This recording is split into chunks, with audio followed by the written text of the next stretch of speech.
Don't pass this video up.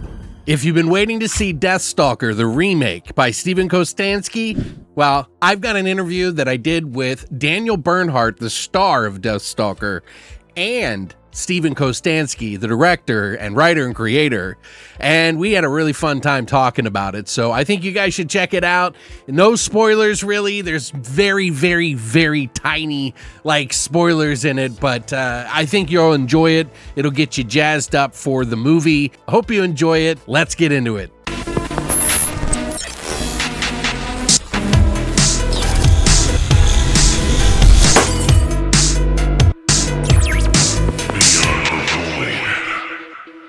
Welcome, gentlemen. Thanks so much for spending time with me today. I'm very honored to have you both. Steve, welcome back.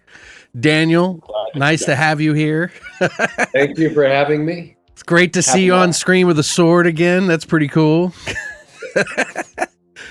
So how are things going with you guys? First of all, I'm really impressed with the movie. This is beyond bloody, like I did not expect. Well, I expect it to be bloody, let's be honest. But I kind of wish all fantasy movies would be as bloody as this. Is that something that you guys wanted going into this? I mean, our goal was to make as crazy a movie as we possibly could. And yeah, once Daniel and I teamed up on this and just started jamming on ideas, I feel like just everything across the board escalated. And it was just more action, more violence. Yeah, we just really went as balls out as we could with That's great.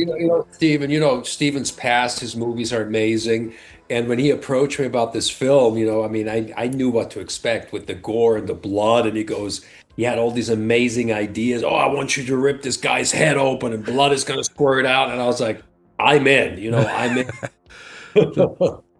I saw actually you had a really good sword fight in quite a few, but one in particular with one of your co-stars, Paul Lazenby, who you've worked with before, and man, that was pretty heavy stuff, man. You guys are going at each other. It looked pretty legit. So, can I take this one, Steven?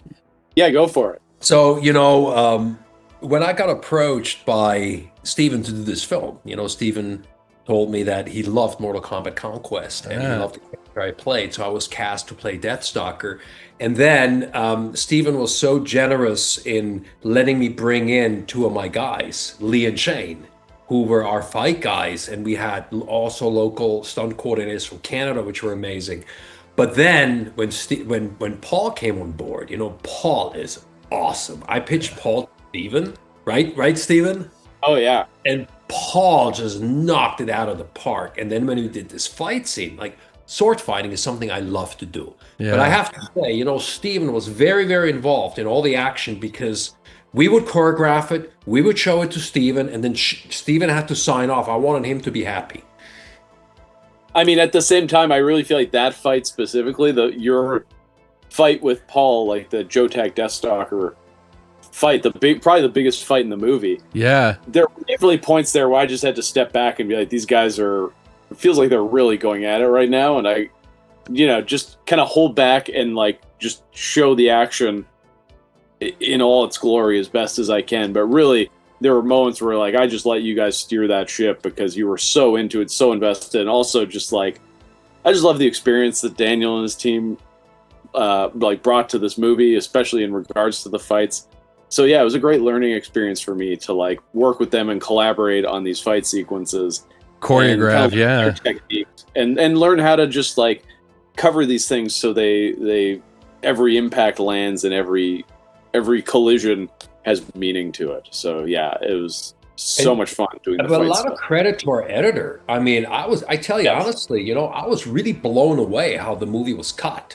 How he cut the fight scenes, because it's very, very difficult to cut fight scenes. Usually when I see movies, there's a lag or something. And he killed it. Yeah. He did so good. I had no notes. I know, well, same.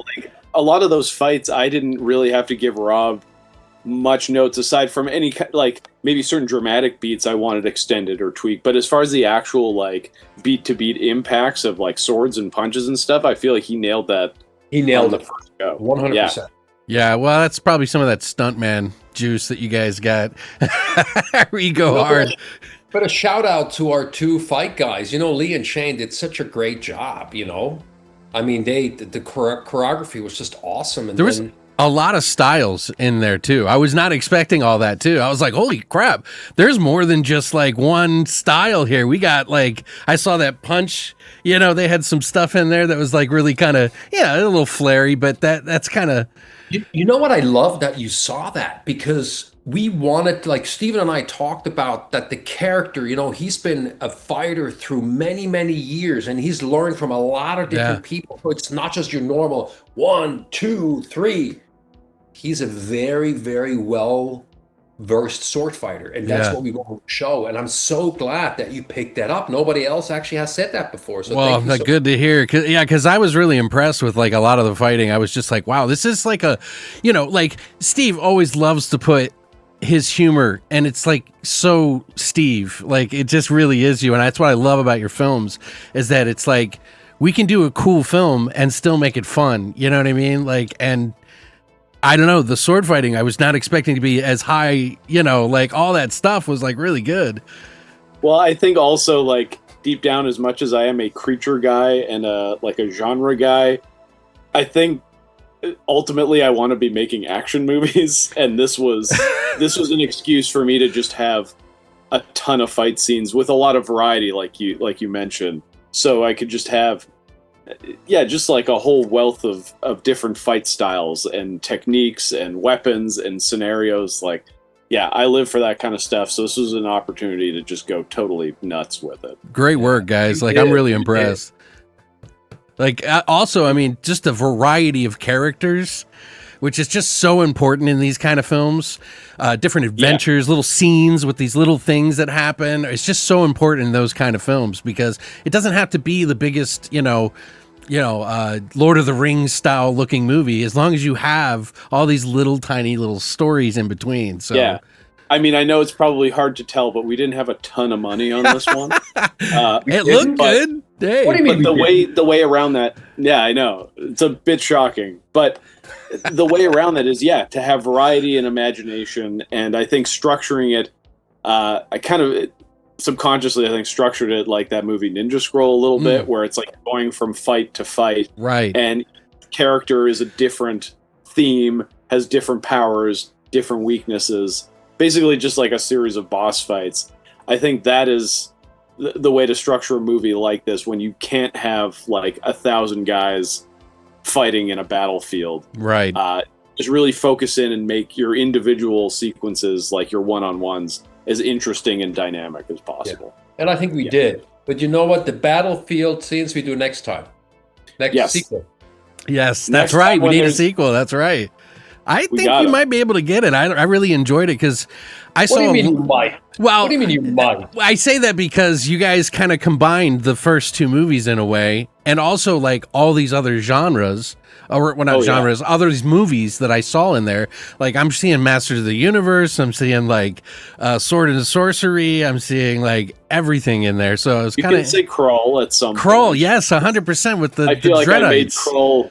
At times, I made Crawl more than Deathstalker. One of the greatest ones, honestly. It's like those screams too in that movie is amazing. So, but I mean, I really just wanted to capture my fascination with the fantasy genre as a whole. Like, not even just movies, but I mean, I'm pulling from me playing Magic cards as a kid. I'm pulling from like Hexen on the N64. I used to play all the time. I was actually playing it as I was writing the script, so there's a lot of that game. And your own stuff, obviously, because like, Yes.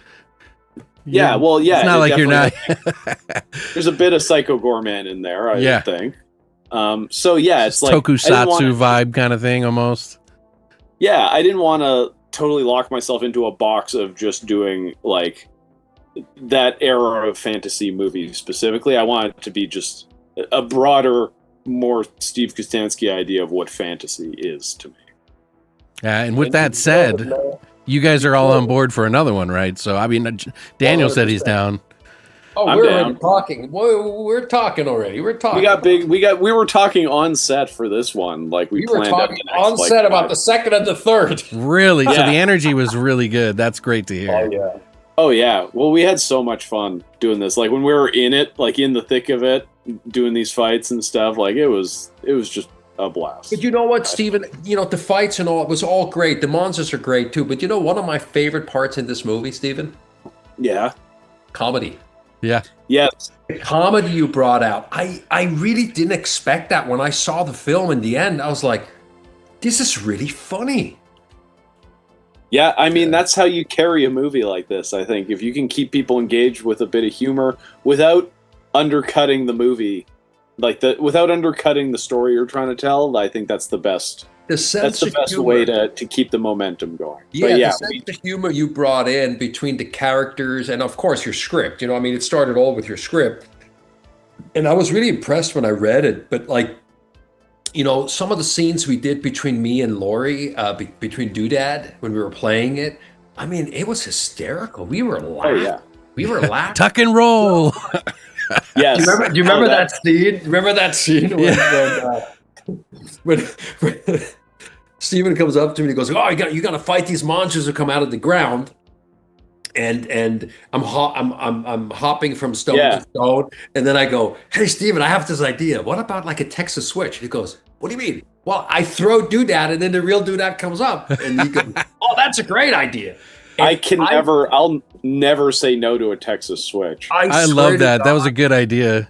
We were laughing so hard. It was so, and I was throwing with my left. I think it was my left hand. And sometimes it went that way, and then it went that way, and then it went up, and it went too low. I know. I like that it like would hit that back wall so hard that the whole set would shake a little bit. Yeah.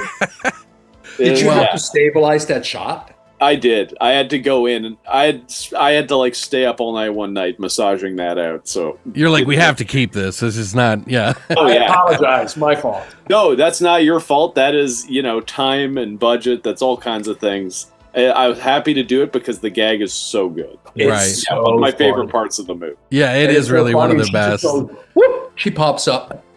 Well, gentlemen, I know you got so many more interviews. I really appreciate your time. Congratulations on the movie, and I'll be there for part 2 anytime. So thank you so much. We got to talk about October 10th in the theaters. In the theaters, that's right, guys. You must see it in the theaters to get the full experience. That's right, and I'm probably going to go because it was a lot of fun, and I want to see it again. So awesome. Well, that's good to hear, man. Thank you so much. Thank you, guys.